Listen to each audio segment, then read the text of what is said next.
Rise and shine, family. Look, y'all got to see this one, okay? This lady leaves her husband, and 6 months later, she writes this letter. Listen. My husband was a huge mistake. If I could give anyone a piece of advice for divorce, it would be to not do it under normal circumstances. If your spouse is beating you or threatening you or your children, then of course get out and fast. Right. In my case, there was no abuse. We were together for 8 years. That was mostly good, and we have 4 kids. Right around 5 years, I got a promotion at work, and I got it in my head that my ex was dragging me down, or at least holding me back from more success and a better life. We never had a lot of money, but with my promotion, I was now making more than he was. I started working longer hours, and at the same time his hours were cut, so he was at home more. I really began to resent him because he was home and because he got to spend time with our kids. Most nights when I got home, they were already getting ready for bed, if not already sleeping. After a few months of my new job, it was clear to me that things were not going well at home without me there. Some nights the dishes weren't done when I got home, or the kids hadn't eaten, or whatever else I could think of to be mad at him about. It really didn't matter. He kept saying that he would try harder, but that it was hard being home all the time. That always made me really mad. For the next couple years, things kept getting worse. My hours weren't any shorter, and his were on and off full time. There was no convenient time for him to be working full time because of my hours. Right. But we also needed the money. Whenever he would tell me that he could get extra hours, I would always complain, and the less hours he worked, the more I complained that he wasn't bringing in enough money. Whenever he brought up the contradiction, I would tell him that he needed to figure it out. I knew that it would bother him, so I started saying that a lot and for everything that I could. I really started to resent him, and I pulled away from him. I knew that it was hurting him, but I didn't care. If he didn't want to be hurt, then he would at least try to make me happy. I used that same thing to justify when I started to talk to another guy at work. I thought he was just a friend, but talking at work turned into texting at home, and then pictures and videos, and then trying to sneak some alone time with him. I knew that it was wrong, but it made me feel so alive, and my husband had not made me feel like that in years. I was tired of being unhappy, and I was doing this for me. The worst was the night that I came home at a reasonable time and found that he had cleaned the whole house, cooked the whole family dinner, and picked out a movie for all of us to watch together. This would have made me swoon a couple years earlier, but that night I couldn't even look at him, and I pretended to be sick. I spent the rest of the night in bed while he waited on me and checked on me and even made me different food and brought it to me in bed. It made me feel terrible, and then it made me angry that he made me feel that way, and by the end of the night I was texting with the other guy. Over the next month or two from that night, it did not matter what he did. He was wrong just for breathing most days. He would get so upset with how I was treating him, and I would just wait and egg him on into losing it because I knew it would happen eventually. After most of the fights we had, he would apologize for whatever I told him he did wrong, if there even was something. But I never did. I would usually find a way to make him feel even worse. I knew that I was right because he was wrong, and that was all that mattered to me. I even pretended that I didn't care when he found out about my relationship with the guy from work. It really destroyed me inside to see him holding back tears, but I wasn't going to let him see that. He was at his weakest, and that was when I chose to tell him that I wanted a divorce. I could almost hear his heart shattering inside his chest. He talked and fought and said that we could work through it together. I really wasn't interested in fixing our marriage, but I mostly ended things with the other guy, but only because I knew I could get it. That boy getting deep, bro. About my relationship with the guy from work. It really destroyed me inside to see him holding back tears, but I wasn't going to let him see that. He was at his weakest, and that was when I chose to tell him that I wanted a divorce. I could almost hear his heart shattering inside his chest. He talked and fought and said that we could work through it together. I really wasn't interested in fixing our marriage, but I mostly ended things with the other guy, but only because I knew I could get it back if I wanted it. I could see that he was trying, and occasionally I would let him know. But for the most part, I kept being a huge bitch to him for any and all reasons that I could think of. I'm not sure how much more the man could have done to make me happy besides finding a job that paid enough for me to not have to work at all. He said that he was looking, but looking and finding are two different things. It was around this time that I discovered this group and a few others. I started posting things about him, from my perspective only, and I got so much positive feedback for how I was feeling that I knew I was right. The more I posted, the more validation that I got. It wasn't just me who knew that XH wasn't worth keeping around. I had the whole internet telling me how terrible he is. I started saying awful things to him and even outright ignoring him. I was so confident with mine and everyone else's opinion that I contacted a lawyer, and within a couple weeks had filed for divorce. I continued to use this site and a couple others to validate my feelings and for encouragement to go through with it. And finally it was done. It went pretty smoothly. XH didn't ask for much besides to not get divorced and to try to work it all out. I didn't care about that though. He was broken, but I was free. I could do whatever I wanted without having to feel any guilt or answer to anybody. It was an amazing feeling of freedom. It didn't last long though. In the first month after he moved out, I missed garbage day 3 times. There was also rarely a single clean dish, and the laundry sat in piles so long that I had to start doing the sniff test to see if it could be worn again. I also never saw my kids more miserable. My oldest had seen some of the messages from the other guy months earlier, and she knew that XH still wanted to try to work it out.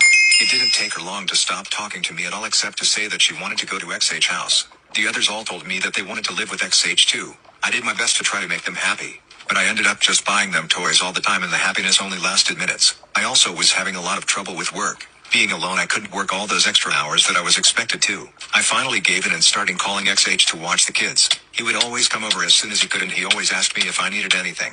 When I would get home, I would find clean dishes and laundry and even dinner sometimes. He would never say too much after I got home. He would just say to call him if I needed anything and leave. One night he took out the garbage and brought it to the curb because it was garbage night and I forgot again. He always looked so sad when it was time to go. Finally, after a couple months, my friends convinced me to go out on a date. It was for dinner and a movie, and I was excited and hopeful. But at dinner I started getting a feeling of overwhelming guilt. It got so bad that I ended up not even going to the movie. A week and about a million tears later, I was on a therapist's couch. I told her everything that had happened, starting with the promotion that I got at work. She did not agree with me or with any of the encouragement to divorce that I got. I ended up in her office 2 and sometimes 3 times a week, and the more that I talked to prove that I was right, the more that I started to see how wrong I was. It was truly heartbreaking.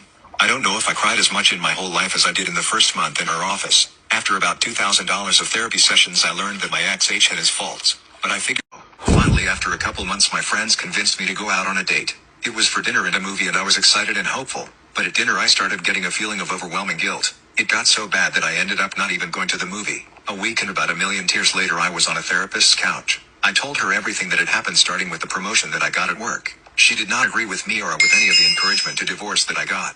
I ended up in her office 2 and sometimes 3 times a week, and the more that I talked to prove that I was right, the more that I started to see how wrong I was. It was truly heartbreaking. I don't know if I cried as much in my whole life as I did in the first month in her office. After about $2,000 of therapy sessions, I learned that my ex-H had his faults. But I figured out that mine were so much worse. I did so many awful things and said awful things that I wouldn't want to be with me, but he did. I still remember him asking me in the meeting with the lawyer to please not go through with it. I did go through with it though, and then later I bragged on here how great it felt. I was so wrong, and now I can see it. A couple weeks ago I went outside with him when he was leaving the house. I asked him about getting back together. When he looked at me, his eyes were full of tears and a couple went down his cheeks. He told me that he didn't know if he could. He said that the pain has been too much for too long, and that if we got back together that I might just turn around and do it to him again. He said that he always thought that I would realize how much he loved me and stop up until I signed the divorce papers and let out a big over-exaggerated sigh of relief. He said that hurt him more than anything else, and that he doesn't know if he could ever trust me again. I don't blame him. I destroyed a man who, looking back, was a great husband. I deprived my kids of having a great father in the house with them, and I took his kids away from him. And me, the one who pushed for the divorce expecting happiness and a life of freedom, spend all my free time sitting at home or sitting on a therapist's couch. Please don't just take the advice of anyone on this site or any other about getting a divorce. If your marriage is bad, look at yourself first and see if you can make changes. This is advice for men and women. Getting divorced is not fun. Being divorced is not fun. And seeing your husband broken and your children never happy because of your actions is the most painful experience that I can imagine. I wish all of you well and hope that you will give your marriages a second chance. 6 months later. I feel like, man, what really sucks is when you're inside of a situation where you're like, bro, I'm not doing nothing wrong. I'm just trying to love you. I just want you to feel okay. Like, if you want the other dude, you can have them. Just don't. I'm sorry, bro. Huge mistake. If I could give anyone a piece of advice for divorce, I can't listen to that and not cry, bro. That is tragic. That is so fucking tragic. And y'all gonna sit there and be like, bro, that's why when I listen to stories, bro, I try to get both sides. You gotta listen to what's going on this side and this side. Y'all just be listening to one side and be like, oh, leave him, bro. What? Imagine he found that post and was like, oh, so it's like that. It's like that. Oh, man, bro. Oh, my God. Wow. Wow. Look, now everything that he said was on point at the end, right? Now, when I first saw this video, I thought that he was the husband who had got divorced by his wife 6 months ago and is just now reading this letter and is finding out how she was truly thinking throughout this whole process. Heartbroken, understanding how his wife truly felt about him, how she was judging him, okay, the whole time. But no, this is just a random guy who's literally brought to tears by watching what this other man went through, imagining himself to go through that. The man tried everything he could to reason with the woman, and she knew she just had it in for him. And this is what I want to say. This lady, she was accountable in this video, and she spoke to everything that she did that was wrong. And I'm not even going to go in on all of that because I think a lot of you guys understand that. But what I'm going to say to you men out here, stay on your purpose, kings. Keep working, keep grinding, keep making the best version of yourself. Okay? Because women, they truly need somebody to set that example. And if they don't have that, you can see what happens inside of their mind. They'll start to see you as invaluable. They'll start to see you as you're not truly invested. You lose something with them. Now, we can judge them all we want to for that. How she behaved was absolutely wrong. But it's something about this is critical. Men need to be leaders. We need to be driven. We need to be constantly making ourselves better and sharper than ourselves. And if you do not do this, there's a huge chance that the woman in your life will lose interest for you, family. I just got to tell you, what happened to him was wrong. But I just want you guys to know, it happened. And we can get behind it and say, it shouldn't have happened, but the fact remains, it is what it is. So I encourage all of you men to stay on your purpose. Know where you're taking your relationship. Know where you plan for it to go. Do not allow your partner to take the steering wheel from you in this relationship, from being the leader, the person who sets that example, to now you're chasing them, trying to keep them happy. You're no longer focused on the goals and the missions for the family. You're no longer focused on the legacy and building this thing that you can look back on and be proud of in your old age. Now you're chasing someone's happiness. Family, happiness, it's a mood, it's an emotion. No person should make you their conduit to happiness. I'm not feeling happy, so it's your fault. And if the things you do for me don't make me happy, then it's your fault. Actually, no, that's a problem inside of yourself. Do you understand? Happiness is so ambiguous, family. Men like facts, okay? This is why I say work on your grind. You know how much money you make. You know how much you can lift. You know how much you weigh. You know what you look like. You know these things that you can quantify. But a person's happiness, man, it's in the air, and you will be jerked to and fro trying to figure it out. And you'll be jerked to and fro trying to figure out how to make them happy. He was married to an emotional terrorizer, y'all. I've been talking about this for some time now. An emotional terrorizer will leverage the relationship to their emotions. They will control it with their emotions, okay? If they're unhappy, then it's your fault for not making them happy. If they're angry, then it's your fault for making them angry. Notice how when she said that he kept bringing her food and she said she didn't like how he made her feel. You're guilty. You've been out cheating on this man and you gonna say he's being right. You don't like how he's making you feel by loving on you, by bringing you things because he thinks you're sick. So the masculine thing to do is to bring your woman things when she's sick, make sure she's good. But she's mad at you for it because she's cheating on you. Emotional terrorist. It makes absolutely no sense. And he is being punished for being a good man. Yeah, she had some complaints, but on the other side, look at what that turned into. Now, nothing he does is good enough. She said she would have swooned over that some time ago, but now it just made her feel bad because she'd been doing him dirty behind his back. That's what an emotional terrorist would do. They would act like it's okay to do these types of things because they're emotional, right? He was there for me. He was doing these things and you haven't done these things in a long time and you haven't made me feel this way in a long. All of this is horrible, horrible, cruel behavior to do to somebody that you say you love, better yet, your children's father. You understand? So when your children witness you treat them like that and you won't take the relationship back and you're still texting old boy, naturally, they're going to have some disdain for you. So now she's ruining the children through all of this, family. And now realizing in the end that I'm wrong once I talk to somebody with a logical mind. Emotional terrorists. They can literally be convinced that that world that they created is absolutely true. And they are right in their preconceived notions. These expectations that they have, if you're not meeting them and you didn't give them to them, the world did. Okay, parents did, whatever the case may be. Grow up seeing Disney movies. Like she said, there was nothing he could have done to make me happy but work, pay all the bills, and let me sit home. Of course, he's supposed to come in and sweep you up off your feet and pay all your bills and take care of you, right? Or you're not going to be happy. You understand? That's the only thing he could have done. This is what I mean by the goalpost has been moved so far for men. And I've seen men who are able to do that, not only, be able to pay the bills so she stays at home, but to be able to create resources for her, help her build her brand, help her start her business, and it still won't be good enough. They'll still use the rules of engagement to leave you. You're not doing this enough. You're not doing that enough. You're not home enough. You're not the father I want you to be. They actually think that it's up to them to judge you during the relationship, not follow and support you and build with you. They think that a husband is like a child, that they get to nitpick and criticize the man, not lift him up, build him, and support him. When you're thinking a wife is somebody to uplift and cherish, she's thinking that a husband is someone to tear down. Do you understand? And after all of that, the cheating on him, the not giving him peace when he comes home, no matter what he does, it's not good enough.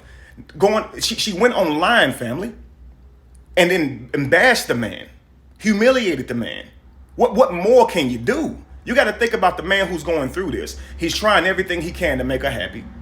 He's hearing women all the time talk about men who don't treat them right and men who cheat. He's not doing those things. But look at what he's getting.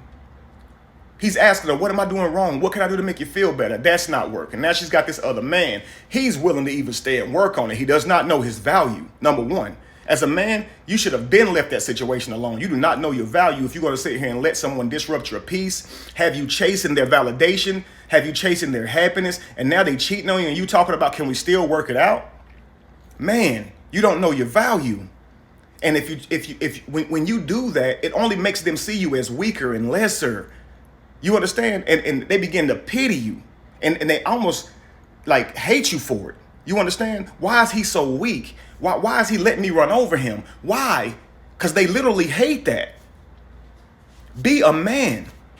And I'm not saying that like a gender specific misogyny thing, but I'm saying master your man frame. And don't allow your emotions to take you way off course. Because you love a woman does not mean you should break all of your standards. You have children to raise. You have a legacy to leave. You can't allow these feelings that you have for this person to make you destroy every bit of that. You got to let that person go and find someone of value to build with. I'm tired of seeing men saying, but I love her, but I love her. You are not supposed to be controlled by your emotions. You're supposed to move regardless of your emotions. And that's the problem with a lot of us men. We're feminine. We wake up in the morning and won't even get up and go to work because we feeling tired or we don't feel like, or we're not in the mood. Energy got to be 100% right for us to even get up and be about our mission and purpose. Very emotional. We're so spiritual because that's emotional that we're no earthly good. Many of our dreams that we have are still in the future because we're not doing the work today to make them happen. Yeah, you got these dreams and yeah, they're yours. But every day you wake up and don't do something, you stagnate that dream into the future. And it's your emotions that's doing that. The devil inside of me, my emotions, my flesh, don't feel like doing it. And listen, your wife's seeing that every day. Do you understand? Your wife's seeing that every day, wondering what has gotten into this man. He was so motivated. He was so driven for life. And now that's just gone. Man, stay on your mission, kings. I could talk about this forever, but I'm going to move on. You guys see this video. Make sure you're picking the right person, and make sure if you have a person and they're acting like this, you man frame. Move on, family. It's going to hurt, but be accountable to moving on so you can create a better future.